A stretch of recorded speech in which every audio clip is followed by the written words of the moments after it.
Mes salutations les plus distinguées. Il est 4h36 du matin et nous sommes au mois de juin 2024. Je suis éveillé et je prends mon bloc-notes car ce que j'ai vu cette nuit ne peut rester silencieux. J'ai reçu une vision sur ma couche, une vision solennelle, profonde et bouleversante. Dans les cieux, la lune avait disparu.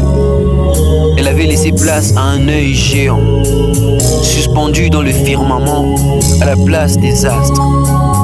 Au début, l'œil était fermé, comme endormi. Mais avec le temps, il atteignit sa maturation. Et soudain, il s'éveilla.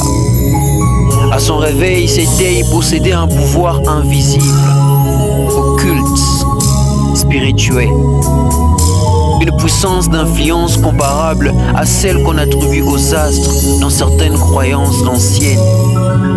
Jour et nuit, il demeurait là, suspendu, immobile dans une sphère invisible, spirituelle, hors du temps.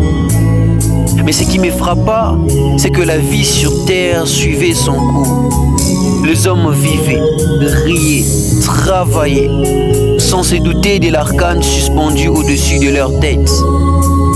Trop peu le voyaient, et ceux qui les voyaient et ceux qui osaient en parler étaient pris pour de fous. Alors, j'ai entendu la voix du Seigneur. Regarde, me dit-il, et vois l'influence de cet œil sur les hommes. J'ai regardé et ce que je vis me glaça le cœur. L'œil exerçait un pouvoir d'envoûtement, un charme ténébreux, invisible qui enveloppait toute la terre, d'un lieu à un autre lieu. J'ai vu l'enchantement se répandre et le monde s'enfoncer dans le péché.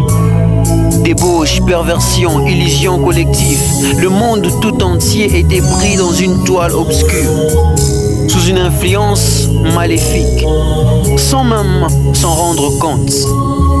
Alors le Seigneur me parla de nouveau. Vois-tu combien le monde s'ancre dans le péché?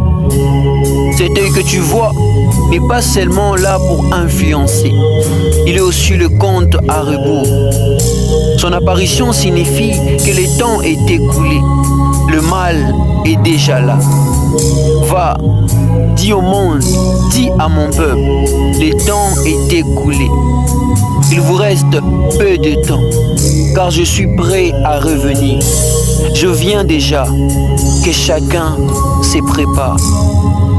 Je viens déjà, que chacun se prépare. Que Dieu bénisse et garde son Église.